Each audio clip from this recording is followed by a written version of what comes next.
On veut transformer le monde, on doit avoir une philosophie alternative à proposer à la philosophie des capitalistes. Mais donc, c'est quoi cette philosophie-là? Qu'est-ce que nous, on propose, les marxistes? Comment est-ce qu'on voit le monde? C'est la question fondamentale. Je pense que l'idée la plus fondamentale de base du marxisme, c'est que l'humain, c'est un être naturel, c'est-à-dire on est des êtres matériels, donc qu'on est sensible, on est souffrant, on est dépendant, limité.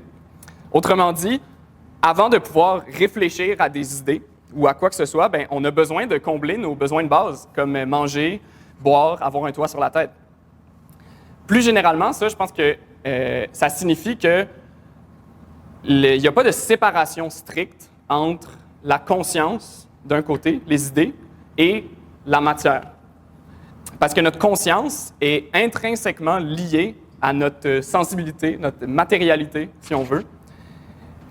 Puis ça, je pense que c'est quelque chose d'indéniable. Il ne peut pas avoir des idées sans matière, sans cerveau, sans estomac, sans une société qui est capable de répondre à nos besoins matériels. Fait que pour ces raisons-là, le marxisme, ça va vraiment partir de l'étude de la matière, l'étude de la nature, qui est le point central de notre vision du monde. Il y a un autre philosophe que j'aime beaucoup, Spinoza, qui disait au XVIIe siècle qu'il y avait une seule substance dans le monde, Dieu ou la nature. Ou en fait, la vraie traduction, c'est Dieu, c'est-à-dire la nature. Donc, à l'époque, Spinoza, lui, il parlait de Dieu, probablement pour éviter la censure et les répercussions politiques. Mais l'idée essentielle, c'est qu'il n'y a rien qui existe en dehors de la nature, du monde matériel qu'on peut étudier, qu'on peut toucher, sentir, avec lequel on interagit. T'sais. Puis moi, je pense que c'est essentiellement de la même manière que les marxistes, on voit les choses. Pour nous, là, tout ce qui existe, c'est la matière, l'univers, puis on n'a pas besoin de recourir à des entités mystiques, des entités spirituelles pour décrire ça. C'est pour ça qu'on dit que le marxisme, c'est une philosophie matérialiste. Donc ça, c'est le premier point à retenir, le matérialisme. Fait qu'au final, cette vision-là du monde, du marxisme, le matérialisme, c'est quelque chose d'assez instinctif. C'est pas mal comme ça qu'on raisonne naturellement, sans s'en rendre compte. C'est pas mal comme ça que les scientifiques opèrent quand ils font des expériences en général. Mais l'affaire, c'est que quand on regarde l'histoire humaine, on constate que cette vision-là, matérialiste du monde, est loin d'avoir dominé, en fait.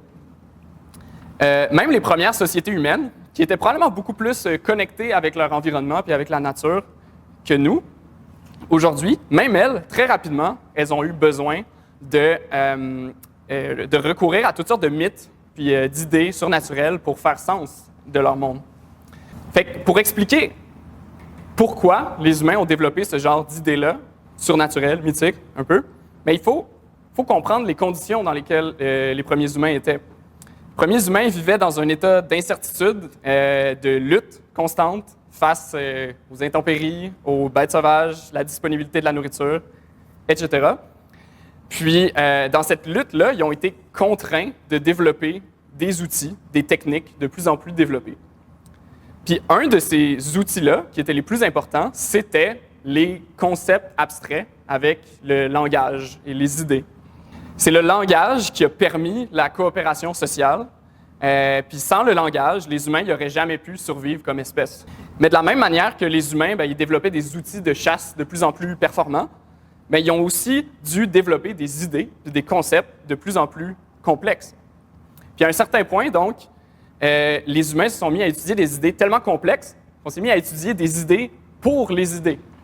Donc là, il y a eu comme un saut, si on veut. C'est à ce moment-là, quand les idées sont devenues un objet d'étude à part, qu'on peut parler, je pense, de la philosophie. Ça a été un vrai changement révolutionnaire dans l'histoire de l'humanité. Mais par